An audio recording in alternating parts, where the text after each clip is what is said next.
Bonjour les amis et bienvenue. Dans cette nouvelle vidéo, j'espère que vous allez bien. Bon, dans cette nouvelle vidéo consacrée au module de, de technique d'information et de communication, enseignant BMZ, licencié en FLE, d'accord. Bon, on va procéder. Le premier cours, pardon, technologie de l'information et de la communication. Bon, d'abord il faut savoir quelque chose de très important. Vous avez le module de communication et vous avez technique d'information de communication. Il faut bien savoir que les deux sont deux modules différents, hein. Mais ça n'empêche que de dire que l'un puise de l'autre. Qu'est-ce que ça veut dire? C'est-à-dire que, ici on pose la question, qui puise de l'autre? Est-ce que la communication ou bien la technique d'information et de la communication? Bon, puisqu'il s'agit de technique d'information et de communication, ici, on a, c'est-à-dire le nom, il est composé de trois termes. Vous avez technique, information et vous avez communication. Euh, alors, on peut comprendre que la communication, c'est une partie intégrante de la technique d'information et de la communication. Pourquoi? Parce qu'il s'agit des techniques, une méthodologie, hein. C'est pas une chose qui est, je dirais, c'est pas une science, mais il s'agit de trois, je dirais, concepts fondamentaux euh, qui englobent et qui forment, je dirais, le socle de ce module, technique d'information et communication. Ça, c'est une présentation. Maintenant, on va entamer pour le premier cours. Vous avez technique d'information et de communication, c'est-à-dire ici, euh, on pose la question, il s'agit de, c'est-à-dire quelle technique, c'est-à-dire d'information, de communication. Bon, bref, et d'une façon, je dirais, avec une explication, je dirais, holistique, sans aller aux détails, parce que les détails viennent après. On peut dire que les outils ou bien les techniques d'information et de communication, c'est je dirais, tout technologie, tout outil en relation avec, je dirais, les moyens technologiques de communication, de transmission, de partage, je dirais, de, voilà, qui sont en relation avec, bien sûr, c'est-à-dire le temps, je dirais, cette période contemporaine, où elle a vu, je dirais, après ce qu'on appelle la mondialisation, a connu des débouchés dans plusieurs domaines qui ont, je dirais, transposé, voilà, l'homme, ou bien l'homme et ses idées, je dirais, euh, d'une période à une autre période avec, par une vitesse, je dirais, extraordinaire, phénoménale et incompréhensible des fois. On n'arrive pas à comprendre si on vit dans je dirais, vraiment on vit, je dirais, dans le futur avec je dirais, ce développement, je dirais, euh, je dirais, je sais pas comment le mot exact, mais un développement, je dirais, euh, extraordinaire. Voilà, le mot exact, c'est extraordinaire par rapport à tout qu'on est en train de vivre et de voir par rapport à cette technologie vécue et vue utilisée par l'homme qui a, je dirais, deux visages, qui a qui est, je dirais, bénéfique. En même temps, elle menace l'homme et ici on évoque aussi l'intelligence artificielle, etc. Bon, ça c'est pas le sujet, mais c'est juste pour donner une idée sur qu'est-ce que ça veut dire la technique d'information et de communication.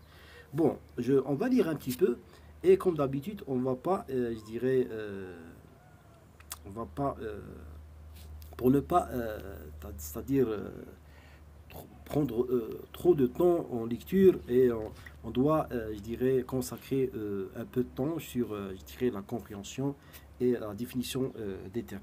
La technologie de l'information et de la communication, entre parenthèses, TIC englobe une longue liste de biens et services, notamment les technologies traditionnelles comme le téléphone et la télévision, ainsi que les technologies plus récentes comme le smartphone, l'Internet, étant donné l'émergence rapide de la technologie et son utilisation répandue dans la vie quotidienne. Il ne faut aucun doute c'est-à-dire sans aucun doute, que le TIC, bien la technique d'information, c'est une abréviation, hein, les TIC changent profondément la façon dont nous communiquons, transformons et stockons l'information. Ce thème comprend des renseignements statiques, analytiques sur les industries qui fournissent des TIC.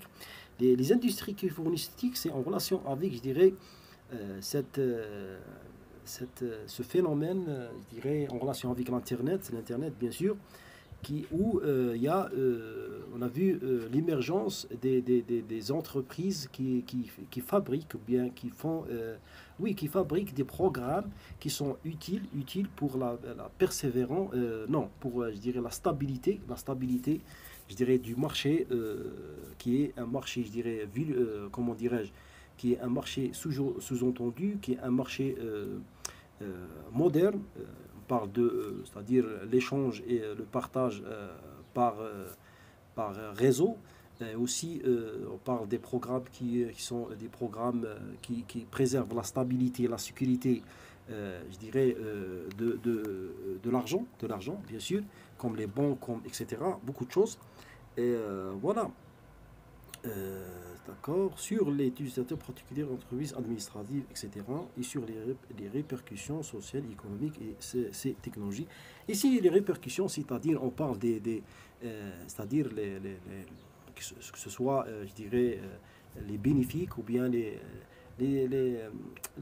points négatifs ou bien positifs par rapport à n'importe quel domaine. Ici, on parle aussi c'est-à-dire par rapport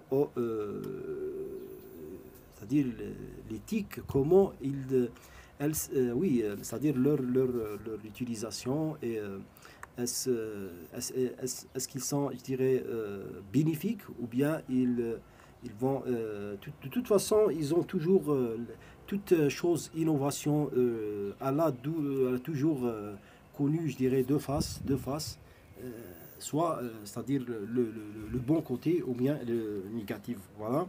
Le domaine de TIS qui englobe l'ensemble des technologies permet de créer, d'interagir, de partager l'information, des opinions de façon électronique. C'est-à-dire ici on parle de l'utilité, bien sûr. L'utilité de TIC, c'est très utile par rapport à, surtout dans cette période où l'homme, je dirais, il a perfectionné le temps, il a donné ou bien il a posé, je ne sais pas comment dire, comment décrire ça. C'est-à-dire que l'homme est arrivé à contrôler le temps. Voilà. Je pense que ça, c'est vraiment une description exacte. Et voilà, qui englobe tout, qui résume tout. Il est arrivé à contrôler même le temps. Il a rendu le temps, il a rétréci le temps, c'est-à-dire que, et vous savez bien que le temps, il a je dirais, une importance primordiale et importante dans les projets, dans même le futur de l'être et voilà, son avenir. Alors, avec cette technologie, on remarque que le temps, je dirais, est devenu quelque chose, une monnaie, si on peut dire, une monnaie qui est, l'homme, on peut dire que l'homme a valorisé le temps, voilà. Et l'utilité de ces technologies sont très très importantes, voilà, etc. L'échange par beaucoup de choses. Ici, l'auteur, il évoque formation universitaire comme les programmes PowerPoint, courrier, etc. Échange de l'information et du document avec les personnes ou entre professionnels, courrier, texto, etc. Et même les dérivés comme l'USB, etc. Les activités en lien avec sa possession, Twitter, ça c'est des programmes, bon, qu'il s'agit de communiquer avec un étudiant, un client, autre professionnel. Et je pense que cette page, on a décortiqué cette page et on a dit plus. Et on a donné, c'est-à-dire, on a bien expliqué cette page. On va passer à une autre page. Bon, maintenant on est arrivé à ce qu'on appelle les avantages de l'utilisation des TIC. dans un contexte universitaire. Qu'est-ce que ça veut dire? Les avantages, c'est-à-dire on parle des bénéfiques, hein, bien des bienfaits, pardon, les bienfaits, c'est-à-dire les points qui sont, je dirais, les avantages, hein, c'est pas les inconvénients, mais les avantages. Euh, bon, l'éthique, sont avantageux, si on peut dire. Dans un milieu universitaire, l'éthique peut être utile, bien sûr. Une université, on ne peut pas être voilà, elles sont très très importants, utiles dans le processus d'enregistrement, apprentissage, dans la communication, etc. Elles peuvent aussi faciliter le travail à distance. Ah oui, le travail à distance est très aussi utile. Réalisation des travaux collectifs, discussion, partage d'informations, consultation rapide, de banques de données, etc. Les banques de données, c'est-à-dire les data, ce qu'on appelle les data, elles permettent donc une plus grande liberté dans l'organisation du travail au sein d'une discipline. L'éthique favorise l'entraide et les échanges entre les étudiants. Voilà, l'entraide, c'est-à-dire voilà, les étudiants, les apprenants, ils deviennent, je dirais, avec ces outils, c'est-à-dire l'enseignement et l'apprentissage et le domaine de l'acculturation, il devient, je dirais, pratique et facile et rapide en même temps.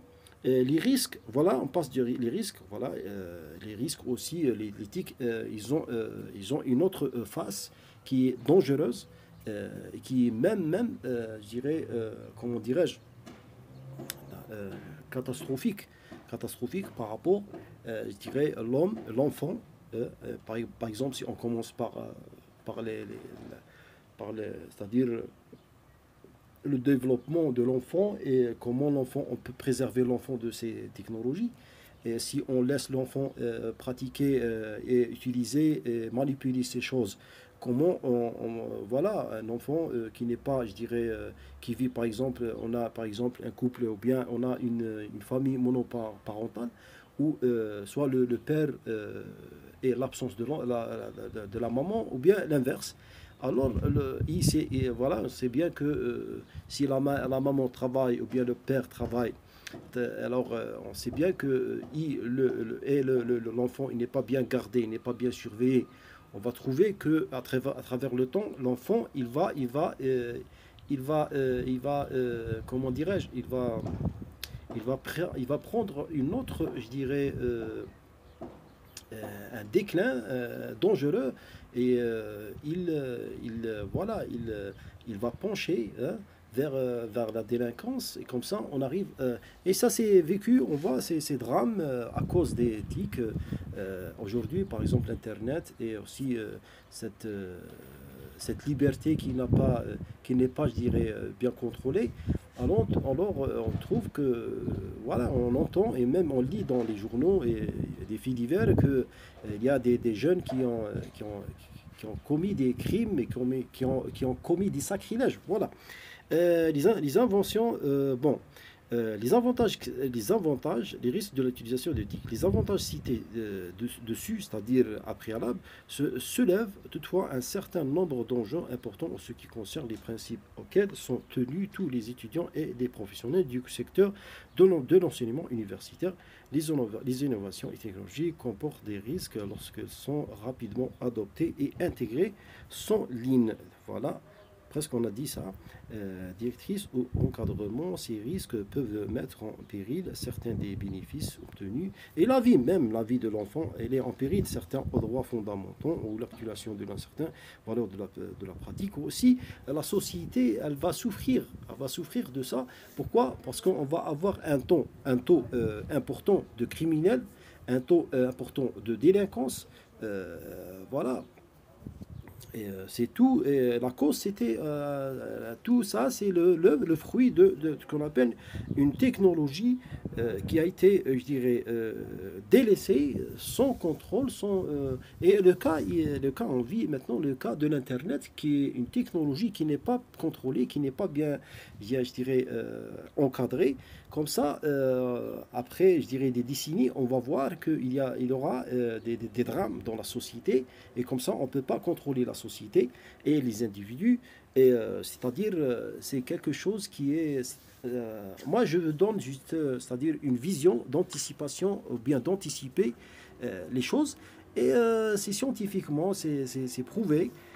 Si on contrôle quelque chose qui n'est pas, je dirais, bien étudié, c'est forcément, on va avoir des problèmes par la suite. Bon, je ne vais pas étaler trop, on va passer à une autre. Ici, dans les risques de l'utilisation, voilà, les risques, on a parlé presque de tout. Les risques liés à l'utilisation des TIS découlent de leurs caractéristiques, les échanges rapides avec plusieurs autres utilisations sont faciliter les informations, etc.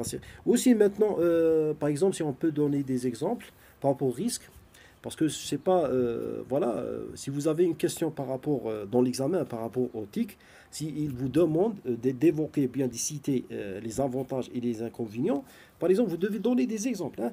Les exemples, par exemple, on cite, par exemple, vous pouvez dire, par exemple, si on parle de la vie privée, hein, voilà, il y a des fois, on entend des problèmes si, par rapport à des photos personnelles, par rapport à des informations personnelles qui circulent.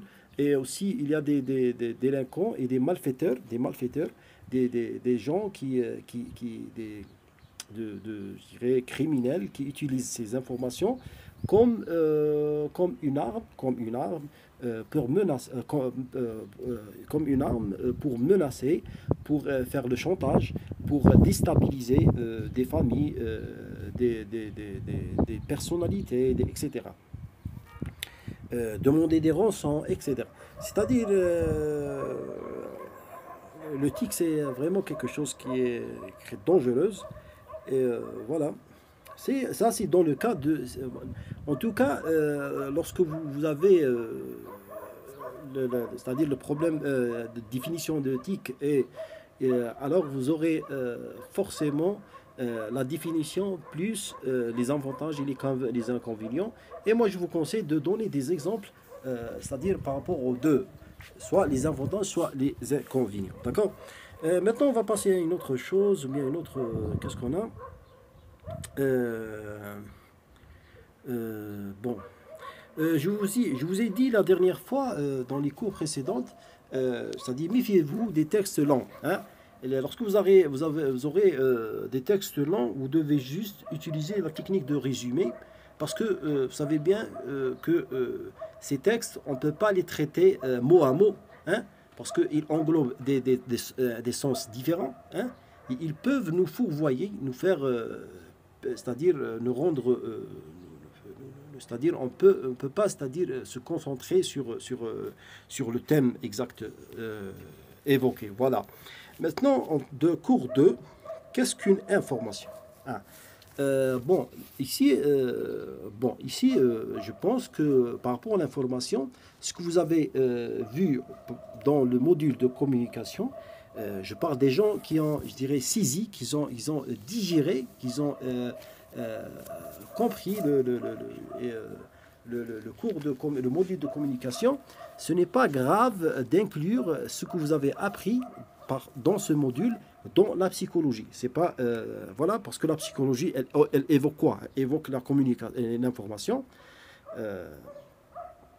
Et l'information, c'est une partie intégrante dans, je dirais, la communication. Je ne sais pas si vous avez vu ça. En tout cas, si vous n'avez pas rencontré l'information dans la communication, c'est pas grave. Alors, vous prendrez juste ce qui est évoqué dans le cours de la psychologie. D'accord? Bon, qu'est-ce que c'est qu'une information? L'information, bien ici, on va entamer à donner, je dirais, la signification de l'information. Notion camillionesque, c'est un terme, hein, c'est à vous de le retenir.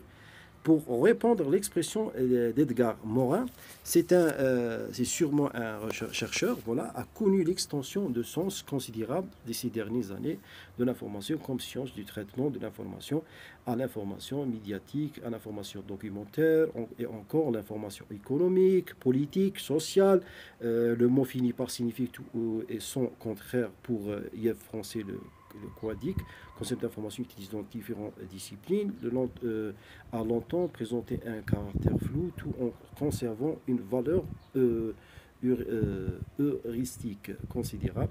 Ici, dans cette présentation par rapport à l'information, l'auteur, qu'est-ce qu'il est en train de faire? Bon, il a évoqué des noms de chercheurs, c'est-à-dire des vulgarisateurs, qui ont, je dirais, contribué à, je dirais, ce terme ou bien ce concept de l'information. Mais ce que vous devez comprendre, c'est lorsqu'il s'agit de l'information, on peut donner la signification par rapport au terme. Je pense que c'est facile pour les gens qui... il faut être juste suivre votre intelligibilité, hein, votre intelligence, et vous pouvez répondre. Mais bien sûr, après là, vous devez acquérir le lexique. C'est très important pour que vous arriviez à, je dirais, à donner, je dirais, à élaborer ou bien former un paragraphe, je dirais, digne de votre, je dirais, de votre présentation. L'information, lorsqu'on dit information, c'est un ensemble je dirais, comment dirais-je, un ensemble, l'information, c'est un ensemble de concepts, hein, de concepts. Si on peut utiliser, c'est-à-dire remplacer le mot information, on peut remplacer information par quoi? Par un autre mot, par exemple, on peut utiliser euh, transmission, hein, formation, information, qu'est-ce que ça veut dire? La transmission. Hein, la transmission, parce que la transmission, elle est liée à l'information. L'acculturation, hein, l'apprentissage. Tout ça, c'est l'œuvre ou bien le fruit de l'information, ou bien ils sont liés côte à côte, sont juxtaposés par rapport à l'information. L'information, ce sont des données. Hein? On peut dire aussi des données. Voilà, des données, collecter des informations.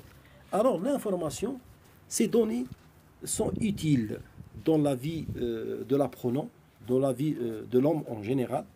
Mais le traitement de l'information, de ces données, il varie. Il est différent, je dirais, selon je dirais, les idées de la personne, la situation. La situation, elle compte énormément. Et aussi le niveau. Quelqu'un qui est, je dirais, un diplômé universitaire, on ne peut pas le comparer à quelqu'un qui n'a pas fait des études. Hein. L'information et le trait de l'information est différent. Voilà. Maintenant, on va dire un peu, à moins de considérer que le tout est information, il est nécessaire d'être plus précis, donc plus restrictif. On considérera ici qu'une information est une description objective faite en vue d'être communiquée et apporter, le cas échéant, une nouveauté pour l'auditoire. L'information, en effet, n'est ni expressive ni argumentative. Elle n'est pas expressive et elle n'est pas argumentative. Qu'est-ce que ça veut dire? Comment? L'information, c'est une information. Hein? Elle est liée à des données, hein? À des choses qui peuvent être, je dirais, où tout le monde a l'accès, où ils sont, je dirais, destinés à une tranche de population et une tranche une autre, non, voilà. Par exemple, les quatre énormes suivants, les énoncés suivants constituent des informations. Ici, on a des exemples à suivre. Vous avez l'espérance de vie et la naissance des hommes en France est de 78,2 ans. Le Conseil d'État a autorisé la commercialisation de 3 variétés des maïs transgéniques en France le 22 novembre 2000. Le panneau stop implique l'arrêt du véhicule. Ce livre a 384 pages et parle de communication. Bon, ça, ce sont des exemples. L'auteur, il nous a donné ces exemples. Pourquoi? Ici, on pose des questions. Pourquoi il nous a donné ces exemples? Bon, pour répondre, on dit que ces exemples, ils reflètent, ou bien ils déterminent, ou bien ils interprètent des données. Des données.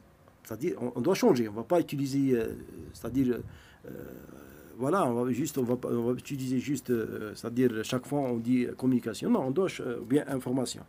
Des données par rapport à une situation. Parce que lorsqu'il dit ce livre, il est à, je dirais, ce livre à 380 parts de communication. C'est-à-dire, ici, il nous parle c'est-à-dire, bien sûr, du thème, hein, qui est évoqué dans le livre, et aussi de l'importance je dirais, du volume du livre. C'est-à-dire, on parle de la masse, c'est-à-dire, il s'agit d'un, je dirais, comment dirais-je, un bouquin, ou bien il n'est pas, je dirais, on ne peut pas le comparer à une nouvelle, ou bien. Voilà. Un autre exemple, par exemple, ici, le Conseil d'État a autorisé la communication des trois vérités de Maïsta. Ça, c'est une loi. Hein? C'est une loi. C'est des données correspond à une autre situation. Par exemple, ici, on parle de l'État, hein? Ou bien de la politique, en relation avec la politique. Comme vous pouvez trouver des exemples en relation avec la littérature, comme l'exemple du livre, comme un exemple qui reflète une autre situation. Par exemple, ici, l'espérance de vie à la naissance en France est à 2,78.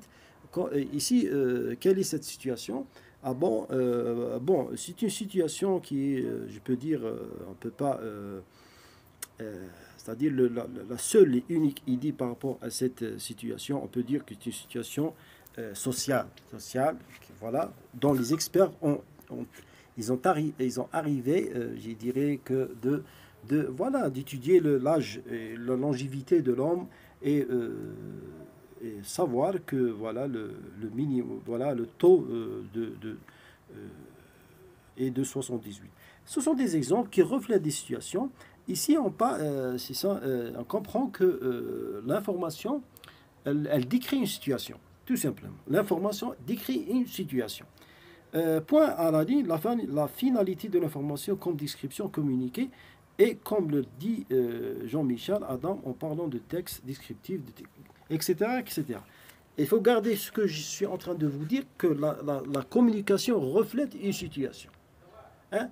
Une situation, bien sûr, vous allez élaborer un exemple, n'importe quel exemple. Mais ce que vous devez mettre en considération, hein, à l'évidence, que vous devez se baser sur une situation qui reflète soit la société économique, politique, éducation, c'est pas moi. Voilà, l'essentiel que cette information, elle décrit un domaine. Bon, on va essayer d'aller rapidement. L'information, vous avez une information objective. Bon, c'est-à-dire dès la lecture de ce concept d'information objective, qu'est-ce qu'on comprend? On comprend que l'information ici, elle décrit une situation objective. On a dit l'objectif, l'information. Écoutez, entre parenthèses, si vous entendez quelques bruits, alors vous voulez m'excuser parce que je suis à la résidence. Il y a des voisins qui parlent. Bon, vous avez une information objective. Bon, l'information objective, qu'est-ce que ça veut dire?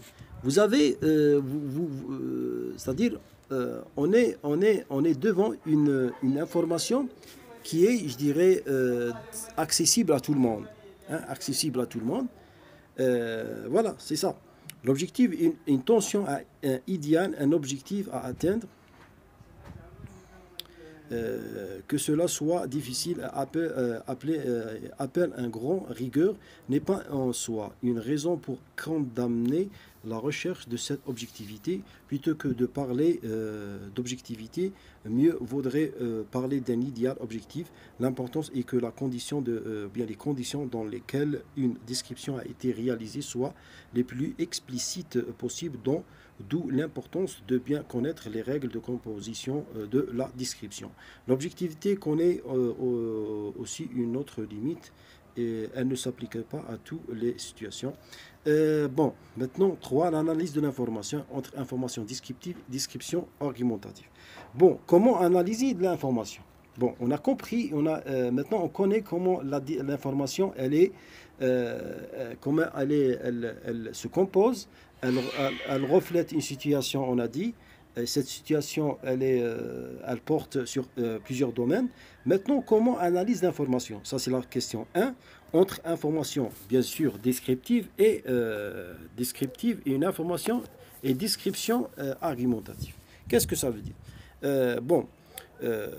Tous les descriptions ne produisent pas de l'information. Voilà. L'auteur ici, il nous donne je dirais, cette information que toute description ne contient pas ou bien ne comprend pas une information. Qu'est-ce que ça veut dire? Ici, c'est pas qu'elle ne comprend pas d'information, mais ici, il se base sur l'utilité de l'information. C'est-à-dire que, bon, vous pouvez parler, hein, parler de n'importe quelque chose, par exemple les bavards, hein, quelqu'un qui parle trop. Est-ce que c'est-à-dire dans ces paroles ou bien dans ce discours, est-ce qu'il nous transmet quelque chose, hein, de l'information essentielle? Ça qui est, je dirais, primordial. C'est-à-dire, c'est pas toute description ne produit pas de l'information, c'est en réalité, c'est-à-dire, c'est pas que n'importe personne qui entame une conversation et qui parle de sujet, alors ce sujet ou bien ces paroles sont, je dirais, bénéfiques pour, je dirais, pour l'interlocuteur. On trouve des descriptions littéraires et des descriptions orientées. Elles sont à la base de la plupart des arguments de cadrage. Littéraire, c'est-à-dire, elle relève à, je dirais, au parler, à la discussion, hein, à des discussions monotones, c'est-à-dire parler pour parler.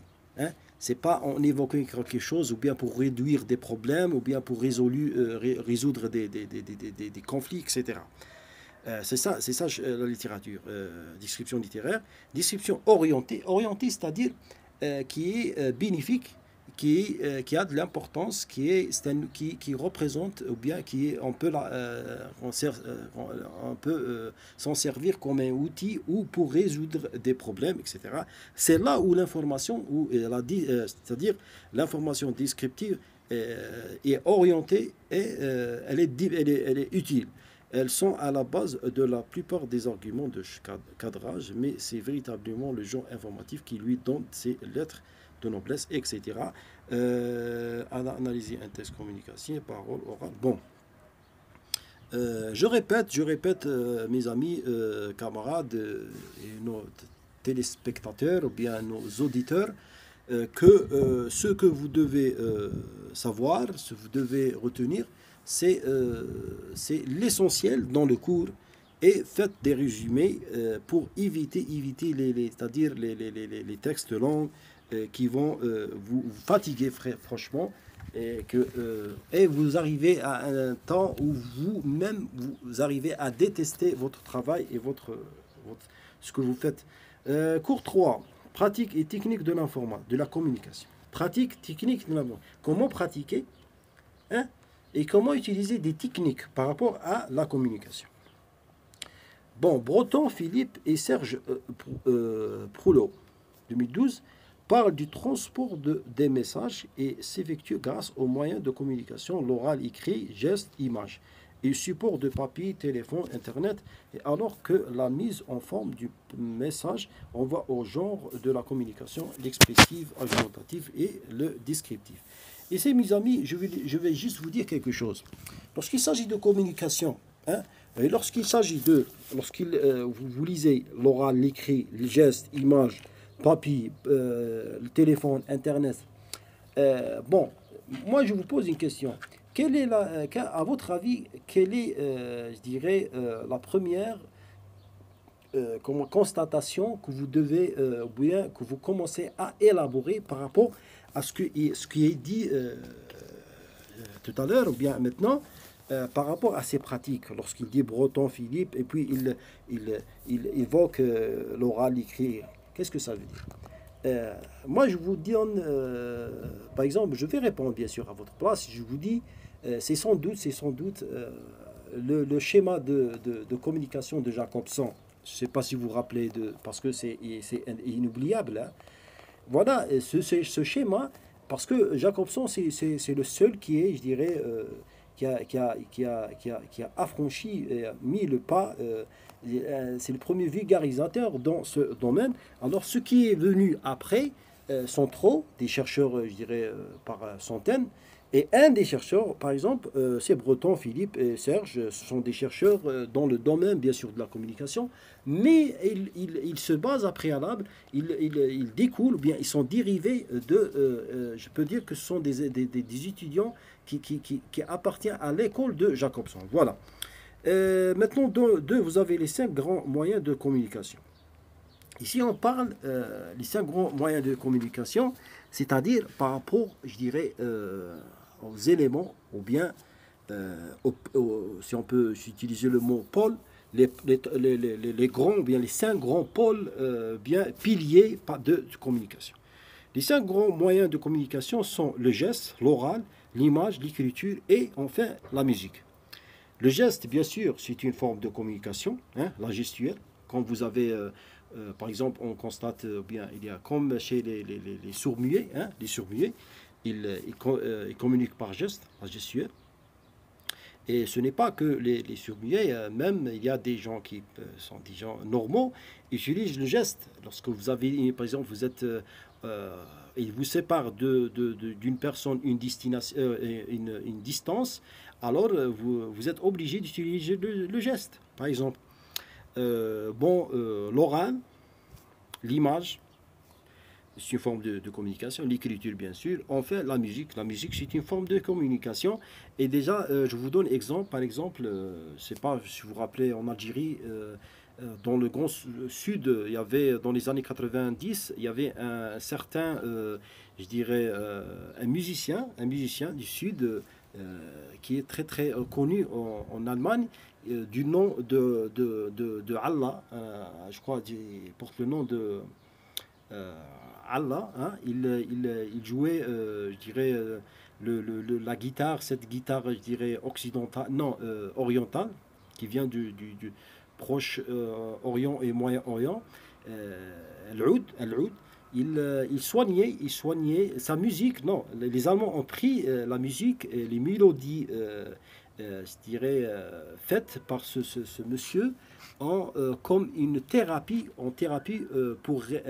c'est-à-dire pour soigner des malades. C'était en Allemagne. On a lu ça, je crois, dans les années 90. C'est une information et je peux la partager avec vous sans problème. Voilà, c'est le nom je me rappelle maintenant, le nom de l'artiste, c'est Allah. Allah, oui, il jouait l'oud. Maintenant, le cas de la musique pourrait bien être candidat au statut de cinquième moyen de communication est un peu particulier. Il est probable que dans des temps reculés avant l'apparition de l'écriture, en tout cas, le chant ou la sanction, rythme collectif, etc. Voilà, moi j'ai décidé, entre parenthèses, hein, on est arrivé à 37 minutes, j'ai décidé je dirais, de inclure les cours par rapport à une seule vidéo. Moi, je fais pas ça m'est égal parce que j'ai vu que voilà, il y a des gens qui conservent des vidéos sur YouTube, ils sont pas visionnés si ils sont longs, hein. Moi, mon objectif, c'est pas le visionnage. Mon objectif, c'est un objectif, je dirais, d'apprentissage et d'enseigner dans le domaine, dans l'enseignement et l'acculturation. C'est pour, comment développer notre niveau et voilà, partager l'information. Il est destiné, ces vidéos sont destinées à une catégorie où sont je dirais, des étudiants universitaires, ou bien des étudiants, ou bien des chercheurs, ou bien même des enseignants qui veulent, je dirais, adoucir bien je dirais, bagage. Et comme ça, on apprend tout, il n'y a pas de problème. Bon, ça c'est juste pour comme une remarque. Maintenant, le geste. Le geste, l'homme existerait donc avant le rang oral. La linguistique française, Claude Hergé parle Adjej, oui, parle à ce sujet de l'université de choix par ces sociétés préhistoriques disposées du signifiant vocal auditif pour produire de sons alors que d'autres canaux étaient possibles. Ici, on parle de la gestuelle, l'oral, l'oral, l'oral, l'oral. L'oral, moi, pardon. L'oral, écoutez mes amis, lorsqu'il s'agit de l'oral, moi je vous conseille je ne sais pas si vous connaissez ou bien vous pouvez faire former un paragraphe, hein, par votre propre moyen lexique personnel, où vous parlez, je dirais, du développement, hein, historique, si on peut dire, à travers, c'est-à-dire une étude sur l'axe diachronique, vous commencez par, je dirais, par l'homme primitif, hein, qui était bien, qui apparaît sur la surface de la Terre. Comment et vous commencez à activer votre imagination. Comment il commençait, je dirais, vous devez imaginer comment cet être, si on peut dire, est arrivé à créer des mots, des langues, etc. Voilà. C'est pas, voilà, je peux vous donner une petite information parce que moi j'ai évoqué ça, j'ai eu des bonnes notes. Par exemple, lorsqu'il s'agit de l'oral, on parle de l'oral. Alors la question, c'est comment l'homme a perfectionné son oral. Voilà, comment il est arrivé à créer des langues. Vous commencez par, je dirais, par voilà, vous donnez l'exemple de ce premier être qui est sur la surface. Alors, il a commencé d'abord à imiter la nature, hein, a commencé à imiter les animaux, les êtres, le vent, je sais pas moi, les sons, etc. Et puis cette imitation a donné, je dirais, il a commencé à nommer des lieux, des odeurs, des places, des outils, etc. Et comme ça, il a formé ou bien fait la conception du premier phonème. Parce que la langue, elle revient à quoi, hein? L'oral, cette langue, elle revient au premier phonème construit ou bien formé par l'homme. Et ce phonème a donné l'existence et la construction d'une langue et des langues, etc. Parce que là-bas, c'était ça. Le premier, voilà, c'est l'imitation, puis la création du premier phonème. Bon, maintenant, on va passer à l'image. L'image aussi, c'est un moyen de communication. Certains signes graphiques sont plus anciens encore, comme les dessins géométriques de la grotte de Blom, Afrique du Sud. Ici, l'image, vous pouvez inclure, je dirais, les bas-reliefs des civilisations antiques, les écritures hiéroglyphiques, hein, des civilisations égyptiennes, pharaoniques, grecques, etc. Parce qu'il n'y avait pas, il y avait des hiéroglyphes. Il y avait pas des hiéroglyphes sont des images, des dessins, etc. Et puis vous arrivez, c'est-à-dire, vous donnez toujours, vous commencez par l'ancien, par quelque chose qui est source, puis vous passez à dire, voilà, aujourd'hui la communication par image est devenue nécessaire. On voit ça dans les panneaux de publicitaires, on voit ça dans la presse, dans les journaux. Tout est communiqué, je dirais, soit par l'écrit, soit par l'image. L'écrit, la même chose. Maintenant, le cours numéro 4, les différents genres de la communication. Bon, par rapport au genre de la communication, c'est vrai, il existe, je dirais, des genres dans la communication. C'est-à-dire, pour communiquer, on ne peut pas communiquer comme ça, pêle-mêle, de façon aléatoire, mais c'est forcément, il y a des techniques, il y a des genres de la communication. Et voilà, pour bien comprendre, je vais lire un petit peu et ce qui est nécessaire. Et ce qui est nécessaire, on va l'évoquer. Ce qui n'est pas, je dirais, juste des textes, et on va les passer. Voilà. Pour bien comprendre les distinctions pratiques que recouvre la notion de genre de communication, nous pouvons partir d'un exemple simple. Les trois énoncés qui suivent partent à la même réalité. Ils abordent les trois façons différentes. Ici, on a trois, je dirais, façons, ou bien trois techniques, ou bien trois méthodes évoquées par l'auteur, A, B, C. Ce sont des exemples. A, il y a trois arbres, voilà, arbres dans la cour, comme nous sommes au printemps, le feuillage est vert et clair, plus grand mesure environ 6 mètres, les deux autres arrivent à la moitié de cette hauteur, leur feuillage touche presque les murs des maisons de la cour. Écoutez, et le deuxième aussi, il part des trois arbres, et le troisième aussi, il part des arbres.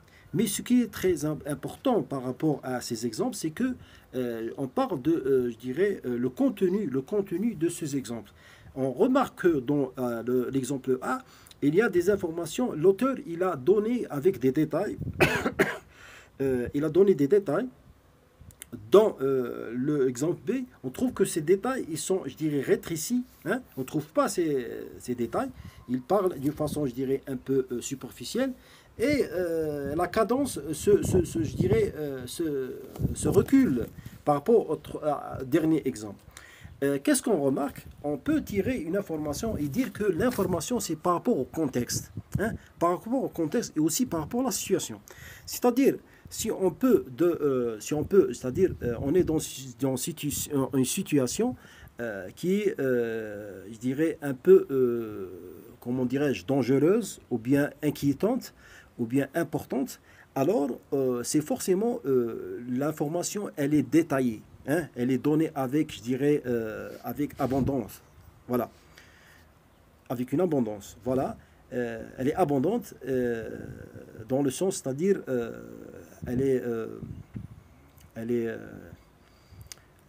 comment dirais-je, elle est surchargée ou bien vous trouvez du superflu par rapport à la situation. C'est-à-dire par rapport au sens de communication, bien sûr. Et si une autre situation, elle est, je dirais, elle n'est pas très importante, voilà, il s'agit juste de quelque chose qui est monotone, vous trouvez que l'information, elle n'est pas, je dirais, elle n'est pas elle n'est pas très détaillée, elle n'est pas bien encadrée. Vous trouvez une sorte de description, je dirais, habituelle ou bien simple. La même chose pour le troisième exemple, c'est par rapport aux situations, et c'est à vous de, je dirais, de comprendre bon, on a évoqué les trois exemples. Maintenant, on arrive à ce qu'on appelle la communication informative. Bon, la communication informative sert à décrire le plus objectivement possible un fait, un événement, une opinion dont on a été le témoin. Par exemple, dire comme dans A, il y a, par exemple, la situation A ou bien exemple A, il y a 3 arbres dans la cour. Suppose qu'un autre témoin observateur de la même scène dirait la même chose. Qu'est-ce que ça veut dire? C'est-à-dire que, par exemple, si quelqu'un qui va juger par rapport à la situation A, qui est ici, il va juger voilà, par rapport à l'information introduite c'est-à-dire dans l'exemple. Pourquoi? Parce que l'exemple, il contient des détails. C'est pour ça que le jugement, il est, je dirais, un peu un jugement, je dirais, qui touche et qui explique bien le phénomène. C'est ça. Et, etc. Voilà. Et la même chose pour l'exemple 2, l'exemple 3. Si ils sont liés à un jugement, vous trouvez que le jugement, il est par rapport à l'information évoquée. Si l'information elle est évoquée avec des détails, vous trouvez le jugement qui est un jugement, je dirais, qui encadre tout et qui nous informe et qui nous conseille. La deuxième, si l'information elle est restreinte, elle n'est pas riche, vous trouvez un jugement qui est, je dirais, superficiel, etc. Maintenant, la communication argumentative. Qu'est-ce que ça veut dire la communication argumentative? Bon, communiquer, d'accord, on a donné communiquer, qu'est-ce que ça veut dire? C'est transmettre l'information et évoquer des données. Hein? Et argumentative, c'est qu'est-ce que ça veut dire? C'est ajouter si on peut dire, des détails, des images, essayer de persuader, de convaincre l'autre, parce que ça, c'est l'utilité de l'argumentation. L'argumentation, elle n'est pas faite, je dirais, pour écrire, non. Elle a un rôle. Bon, maintenant, on va dire l'objectif d'un énoncé argumentatif est de convaincre un auditoire. Voilà. Parce que l'objectif, c'est quoi? Vous êtes devant un auditoire, vous êtes devant un public, alors le but, c'est de les convaincre, de transmettre d'abord le message et essayer de les convaincre. De partager l'opinion d'un orateur. Dans l'exemple B, on voit bien que l'opinion de celui qui parle, qu'il faut abattre 3 arbres de la couleur, il propose une bonne raison. Ici, on remarque que il y a un enchaînement par rapport, il y a toujours cette liaison à ces exemples. pour ne pas vous fourvoyer, vous devez, bon, pour les gens voilà, voilà, faut prendre des notes. Vous devez écrire les exemples, hein, pour bien comprendre et comprendre, c'est-à-dire que ces trois exemples, on va lier à des jugements, hein, et on va les lier à ce qu'on appelle, on a évoqué tout à l'heure, la communication informative, et puis vous arrivez à ce qu'on appelle la communication argumentative.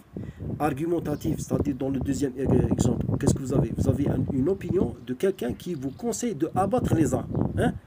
Alors, remarque que dans le deuxième exemple, il est différent du premier parce que le premier il contient des détails par rapport à l'arbre, mais l'accent je dirais, de l'abattage n'est pas évoqué. Voilà.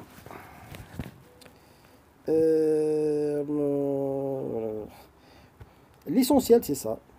Puis vous avez une communication expressive. La communication, toujours avec l'exemple, même expressive avec l'exemple 3. La communication expressive permet d'extérioriser une sensibilité personnelle, un sentiment, une manière singulière de voir le monde, souvent chargé d'émotions. Chacun d'entre nous est couramment auteur d'énoncés expressifs, mais ce genre de communication renvoie plus généralement à la poésie. C'est-à-dire, vous trouvez dans cette communication d'expressif qui est liée à des émotions. Hein, des émotions. Par exemple, si on reste toujours sur l'exemple des arbres, bon, on a dit que le premier exemple, hein, l'auteur, bien, il nous parle des arbres, longs, beaux, avec des tiges, avec des feuilles, etc., qui sont hauts, etc. Le deuxième, on a une description par rapport à les arbres, mais quelque chose qui vient s'ajouter, et on a quelqu'un qui veut les abattre, d'accord? Troisième exemple, l'auteur, il évoque toujours les arbres, hein, et il évoque aussi cette situation, mais il va ajouter quelque chose qui est en relation avec, je dirais, l'émotion, bien l'homme et l'arbre. Par exemple, si on prend un autre exemple, vous trouvez bien un arbre, pardon, arbre c'est masculin, un arbre qui est, je dirais, qui pousse ou bien qui est à côté de, je dirais, à côté de, je dirais, d'un quartier ou bien qui gêne la route. Mais cet arbre, elle a des liaisons avec, je dirais, les voisins. Alors, vous trouvez que l'homme, il forme des émotions, même avec les autres, je dirais, avec tous les êtres. Alors, vous trouvez comment dirais-je, une situation par rapport à l'homme. Alors, ici, vous trouvez, ou bien on remarque que on va toucher une objection par rapport aux gens qui veulent abattre cet arbre. Voilà. Ça, c'est un côté d'émotion qui est créé, bien sûr, par une communication expressive, etc. B, vous avez la polytypologie de la parole. Comme toute typologie, typologie, ça vient de type. Hein? On dit type, typologie. C'est-à-dire d'un concept, la typologie d'un concept. C'est-à-dire vous allez évoquer les types qui correspondent à ce concept. Comme toute typologie, celle qui vient d'être présentée reste malgré tout très théorique. Face à la richesse et à la complexité de communication tout au long d'un dialogue, par exemple. Voilà, c'est-à-dire que ce qu'on est en train d'évoquer, ou bien on a évoqué tout à l'heure, ou bien à préalable, ce sont des théories. Hein, ce sont des théories, et on sait bien que les théories sont des fois favorables, ou bien ils sont défavorables. On peut les accepter comme on peut les rejeter. Bon, on va passer, je crois, un autre cours. Cours 5, activités d'application, lecture et correction d'expression, etc. Matière d'interprétation, langue française. Bon, ici vous aurez, c'est une application si on peut dire, vous aurez un texte, hein, et à la fin vous aurez une question. Vous lisez le texte, hein, il parle... bien sûr, par exemple, d'éthique, ou bien il parle au sujet de communication, ou bien il parle des types de communication, etc. Bon, en 12 à 15 lignes au maximum, donner des conseils et proposer des solutions aux étudiants qui n'arrivent pas à utiliser le TIC et Internet convenable dans un contexte purement académique. Renforcez votre explication avec des exemples tout en montrant l'utilité de l'utilisation de l'espace web et son impact sur c'est-à-dire le processus personnel et socio-professionnel de l'étudiant. Organisez une réponse selon le modèle suivant. Bon, ici, vous avez le choix. Vous avez le choix. Bon, d'abord, vous allez procéder à écrire, hein, la rédaction. Vous avez le choix entre deux choses. C'est, premièrement, de faire, je dirais, une dissertation. Hein, dissertation, c'est-à-dire introduction, développement et conclusion. Et vous devez faire attention par rapport à, c'est-à-dire à trois étapes, ce que vous devez mettre, ce que vous devez négliger, etc. Soit vous écrivez je dirais un écrit, mais de genre, je dirais, essai, et soit riche et plein d'images, d'arguments, où vous évoquez le concept avec ses causes, avec ses conséquences et les solutions, tout simplement. Voilà. Ici, il nous donne les consignes, hein, les étapes à suivre.